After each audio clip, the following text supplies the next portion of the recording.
Ahí van a aparecer un esquemita que solemos usar nosotros allá en el IMDEC para compartir nuestra propuesta formativa, pero digamos no es lo más importante lo que está allá, sino que lo que les quiero compartir, ¿no?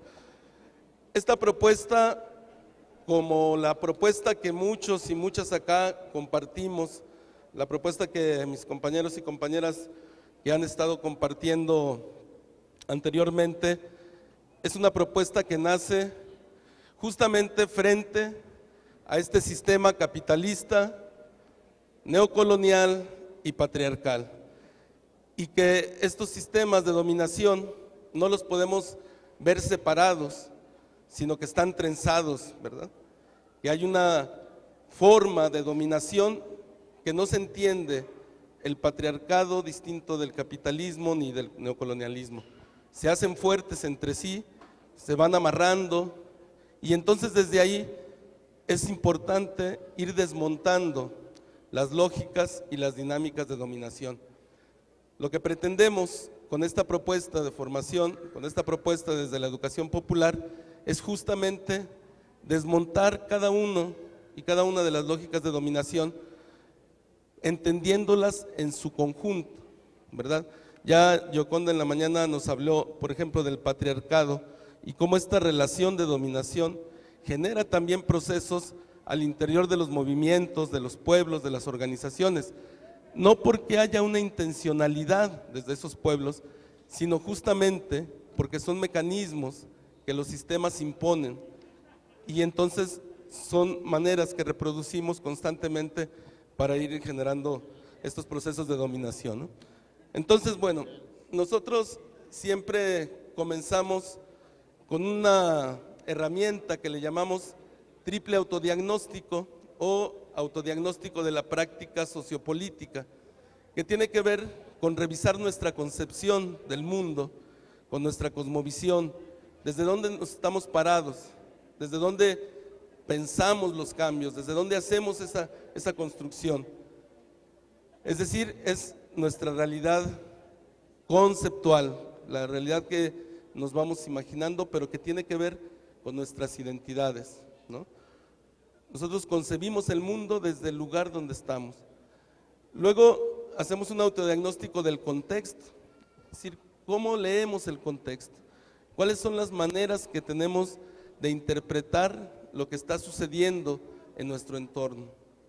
Esto es bien importante porque muchas veces la construcción desde los sistemas de dominación nos hacen naturalizar las problemáticas que vivimos y ya no les damos importancia, y entonces no necesitamos o no sentimos la necesidad más bien de transformarlas.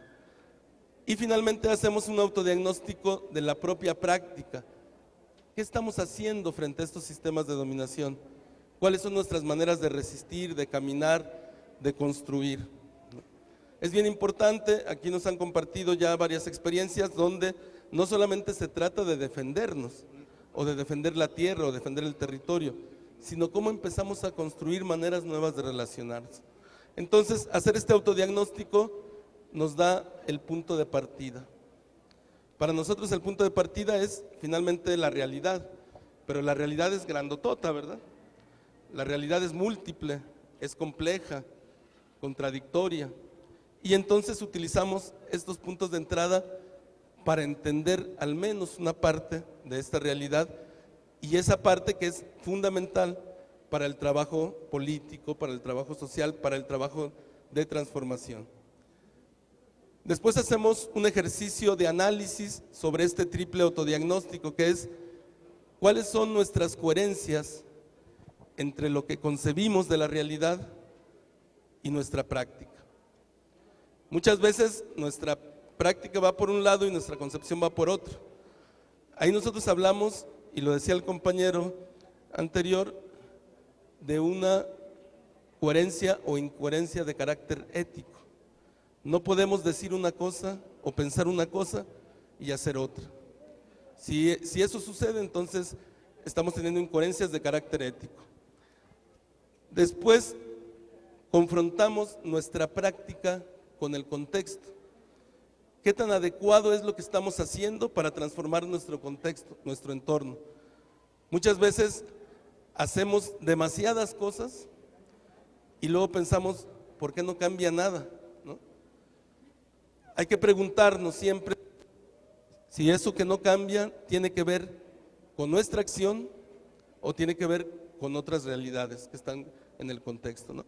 Pero es muy importante, y ahí tenemos coherencias o incoherencias más de carácter estratégico y metodológico, ¿no? Si nosotros no estamos haciendo las estrategias adecuadas, tenemos que cambiar las estrategias. Si no estamos utilizando la metodología adecuada, tenemos que cambiar esa metodología.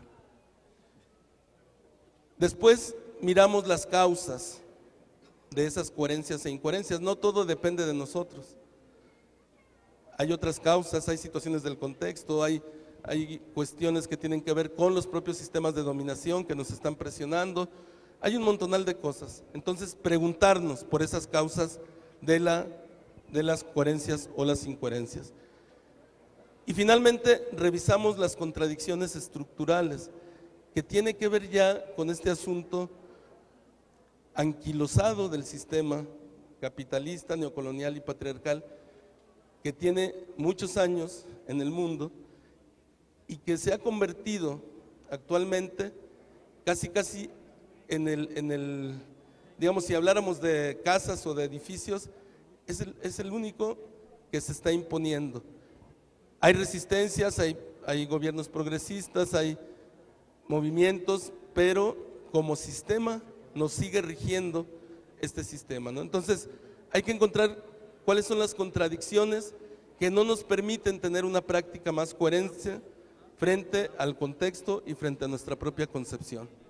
Entonces este sería, digamos, como el punto de partida inicial. Sí, por favor. Después hacemos un proceso de análisis ya más profundo, donde analizamos el capitalismo para entender cómo funciona el capitalismo, cuáles son sus mecanismos, cómo funciona el patriarcado y cuáles son los mecanismos para sostener estas violencias de género, las violencias hacia los otros géneros, no solo hacia las mujeres, porque pues ya también tenemos una diversidad de géneros en el mundo que no son reconocidos y que desde la derecha y desde las clases más conservadoras se sigue criminalizando los géneros que son adoptados por personas desde su libertad. ¿Cuáles son las causas y cómo funciona el colonialismo? ¿Cuáles son los mecanismos que utiliza? ¿No? En muchas comunidades vemos, no tenemos ahí a las grandes fábricas o a las grandes corporaciones como tal, pero nos llegan, ¿no? A través de los alimentos industrializados, a través de los medicamentos, a través de los programas gubernamentales, a través de un montonal de cosas, nos van llegando estos mecanismos de dominación que nosotros seguimos utilizando porque no hemos construido formas distintas de relacionarnos. Después hacemos de este análisis más estructural pasamos a un análisis del contexto más cercano, ¿no? Y que tiene que ver con la caracterización de actores. ¿Quiénes son los actores que actúan en nuestro entorno? ¿Cuál es su poder? ¿Qué relaciones tienen? ¿Qué alianzas hacen? Ubicamos el poder que tienen y su posición frente a problemáticas concretas, que tienen que ver con el capitalismo, pero tienen que ver con lo que sucede en nuestras comunidades, con las agresiones hacia los territorios, hacia la tierra, con el despojo, con la migración, con las violencias. Hoy en México tenemos una situación de violencia extremada, ¿no? No solamente tenemos la violencia del Estado, sino tenemos la violencia de las corporaciones, tenemos la violencia del crimen organizado, que permanentemente está asesinando gente, que está desapareciendo gente, que estamos viviendo una crisis humanitaria muy, muy fuerte. Entonces necesitamos entender qué está pasando con los actores que actúan en el contexto en el que nosotros nos movemos. Ubicamos también la correlación de fuerzas. ¿Cuál es el poder que estamos construyendo? Esto que hablamos del poder popular, ¿hasta dónde está consolidándose nuestro poder popular como tal? ¿Qué tan capaces somos de establecer alianzas? ¿Qué posibilidades reales tenemos de hacerle frente a estos grandes poderes fácticos y estos poderes institucionalizados que están al servicio del capitalismo, que están al servicio del neocolonialismo y el patriarcado, que nos despojan, que intentan despojarnos no solo de los territorios y de la tierra, de los bienes naturales, sino también de la cultura, de las culturas, de las identidades. Los pueblos, cuando resisten, y ustedes lo saben perfectamente bien aquí, es porque hay algo que los mueve más allá de reconocerse en lo inmediato. Las identidades son un factor súper importante para poder resistir, ¿no? Y los ejemplos los tenemos en México, al menos, son los pueblos originarios quienes han mantenido la lucha, quienes han mantenido un poco a raya el sistema.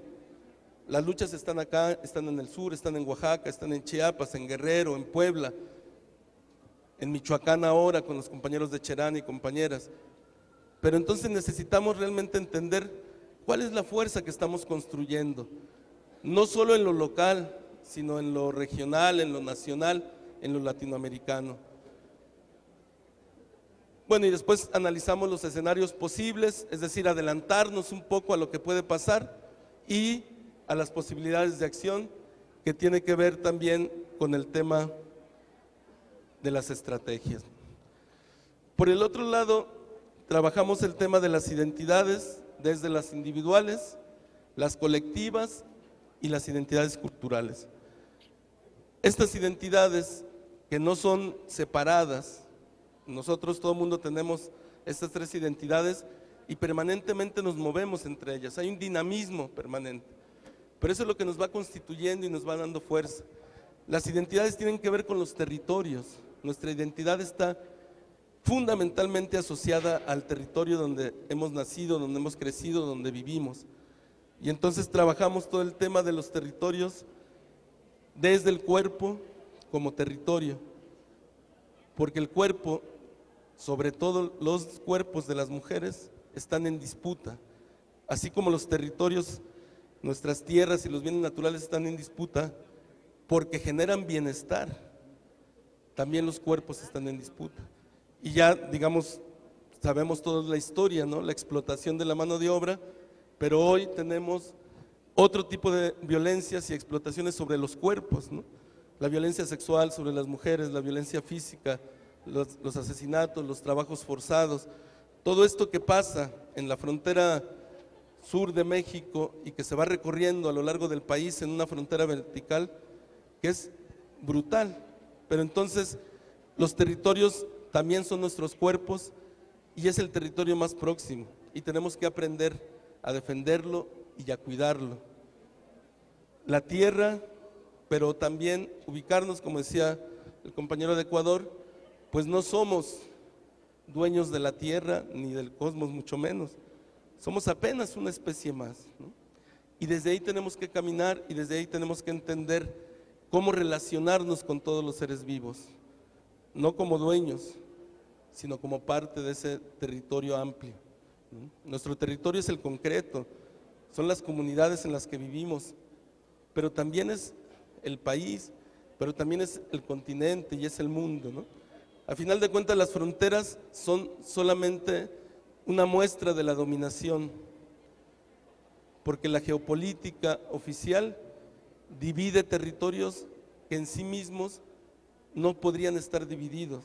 Aquí solamente en la frontera México-Guatemala, pues todas las cuencas traspasan las fronteras, la biodiversidad es la misma, ¿no? Las culturas son muy parecidas, hay mayas desde la Huasteca Potosina hasta Guatemala, El Salvador, o sea, es decir, la cultura, las culturas, las identidades, la biodiversidad, las cuencas, el agua, todo está concentrado ahí.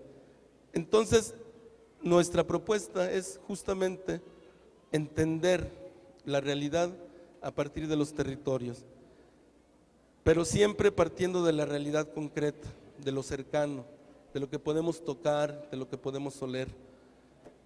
Nosotros partimos de una epistemología, que digo, no una teoría del conocimiento, que es muy común en el mundo, a estas alturas, ¿verdad? Antes era no tan común, que le llamamos la inteligencia sentiente, el sentimiento afectante, que algunas culturas dicen que el sentimiento está en la panza, ¿no?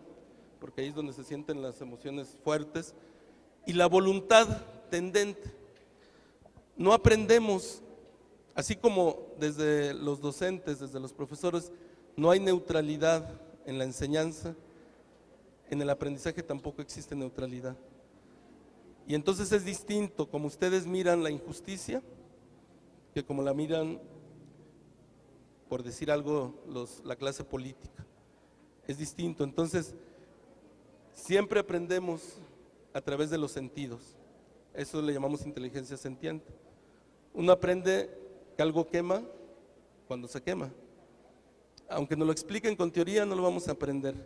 Pero el día que yo me quemo, no se me va a olvidar que eso quema, ¿no? Aprendemos a caminar caminando, aprendemos a jugar, aprendemos a nadar. Siempre es a través de los sentidos, los olores que nos gustan, los olores que nos desagradan, ¿no? La comida que nos gusta, la comida que no nos gusta, lo vamos aprendiendo a través de los sentidos. Y nuestro sentimiento, nuestro sentir, que no es una cosa sentimental. El sentimiento tiene que ver con la indignación y tiene que ver con la construcción de posibilidades, y es a lo que le llamamos la voluntad tendente. Aprendemos para transformar y transformamos para seguir aprendiendo. Desde allí nosotros hacemos esta propuesta de partir de la realidad, teorizar a partir de esa realidad para volver a la realidad y transformarla. Muchas gracias. Bien, un fuerte aplauso al compañero Oscar del INDEC.